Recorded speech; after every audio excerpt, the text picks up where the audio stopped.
asked me to come here today to talk about one of his most top priorities, that being education. But first I want to say that I'm a proud alum of Sac State.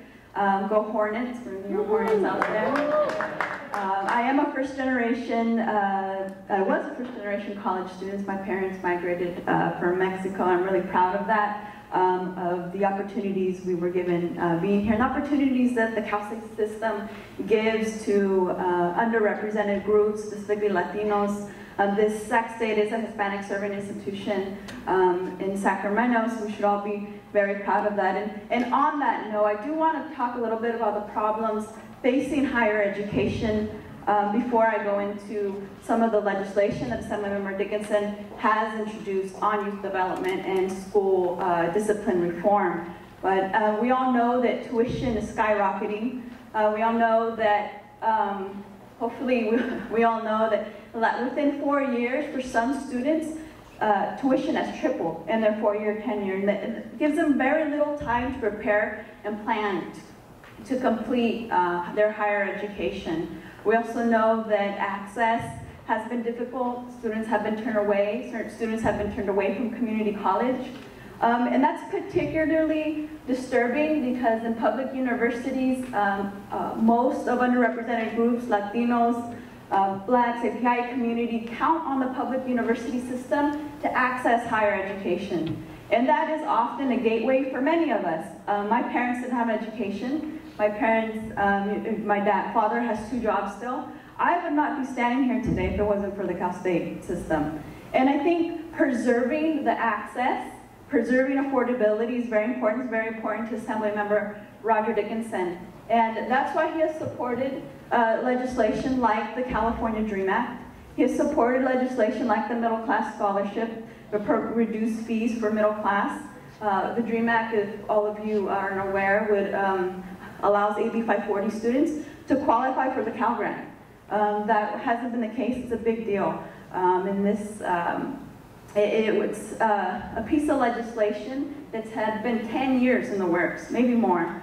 And so I just wanted to outline some of those problems and also let you know that Assemblymember Dickinson is in the future planning to address these issues in a sense of providing information and resources to the Sacramento community by the way of partnering with the CalSO program, doing Cash for College workshops, and also we're partnering with Sac State and informing specifically the Spanish-speaking community, partnering with Univision on possibly doing an education fair here at Sac State in the future, which is currently not a part of Assemblymember Dickinson's district, but we're very excited to be having Sac State become a part of District 7 and a district that Assemblymember Dickinson will be representing in the future.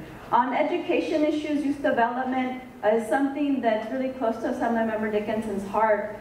He's worked as the county supervisor for many years. Many of you know them. I'm new to the office, but many of you know him better than I know him. Every time I go to the community, it's not like, oh, I've met Assemblymember Dickinson a few times, so I've known him for 10 years, 15 years.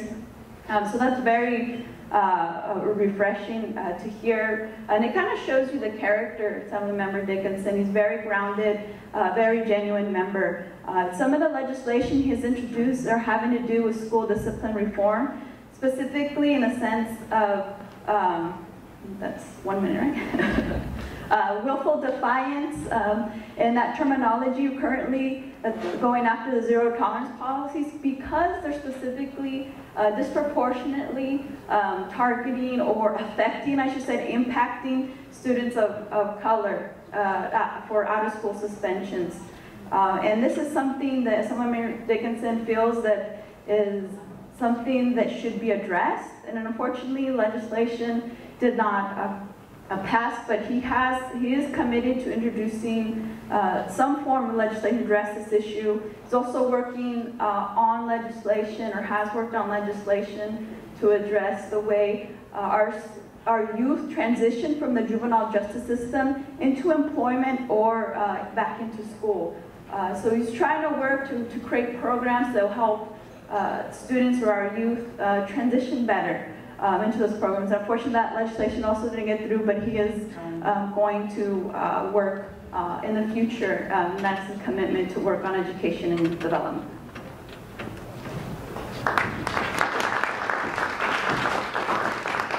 Next, we have Jonathan Zacharias.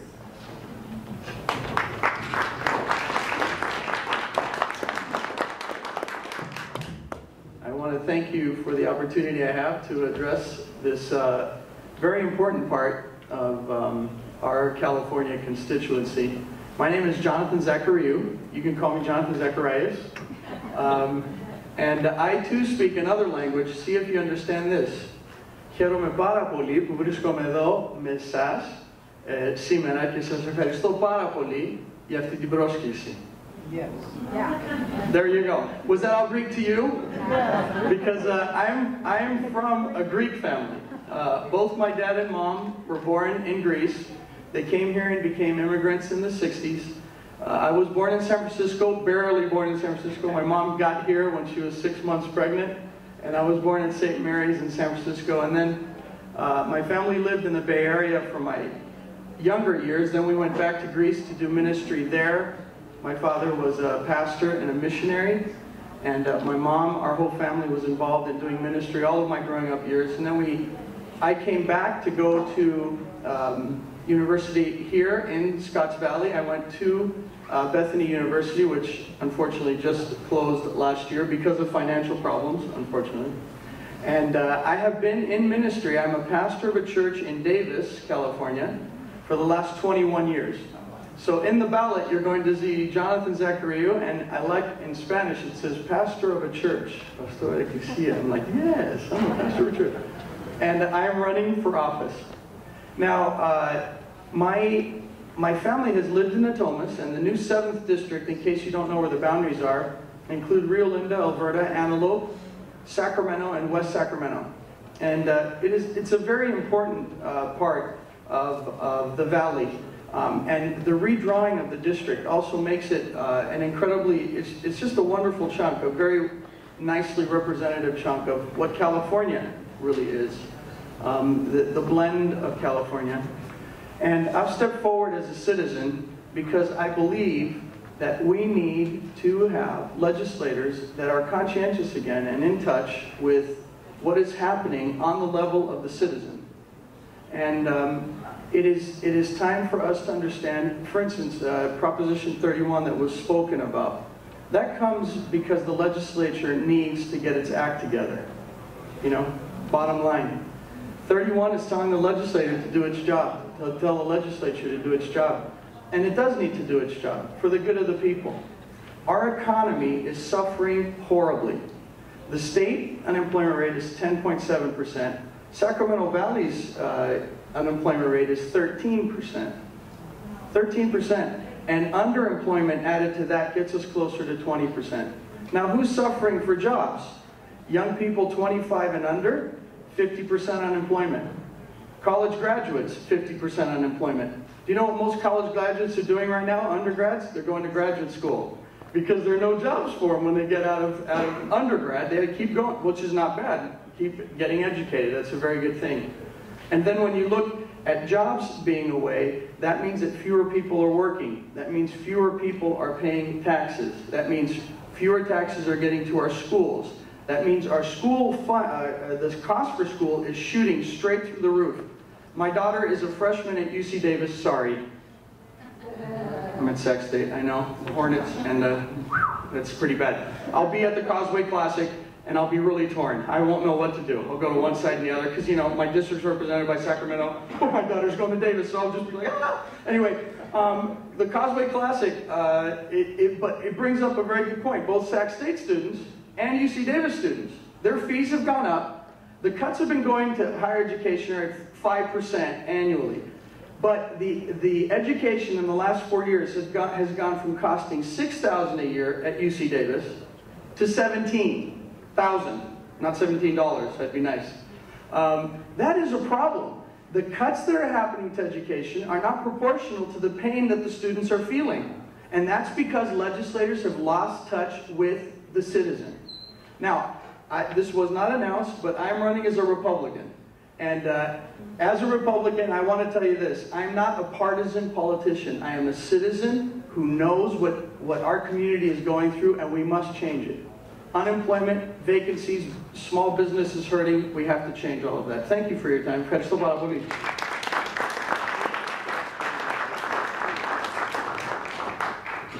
Okay, so I'm sure we have lots of questions. Just raise your hand so I can see the order. Okay, all right. Señor Mauricio. Just one question for Jonathan. Yes. You mentioned the economy and jobs, and I'm wondering if you have any specifics about how you will go about creating jobs. Yes, well, here's the thing. Earlier, a very poignant point was made, and we need to clarify some things. Government can hire people to do work, okay? Build schools, our teachers. How many of us don't need teachers? It is ridiculous to say that conservative kids don't need teachers, but only liberal kids do. We all need teachers. We all need firefighters. When our house is burning, we all need firefighters. What we have to do at the state level is create a job climate that keeps businesses open and then allows them to thrive. The legislation has been coming down the last 2 years from the State Assembly is absolutely hostile to small businesses. There was a survey taken of small businesses last year, and in 2012, California was ranked the least friendly environment for small businesses, and Sacramento, out of 40 cities in California, was rated last in small business friendliness. So it's the jobs environment in California in particular. There are federal problems, but we have added to it with state problems. Next year, carbon tax goes into full effect. Well, a lot of people are saying that's going to just influence the bigger industries and the ones that are producing carbon emissions. Well, it also hurts smaller industries. Campbell's just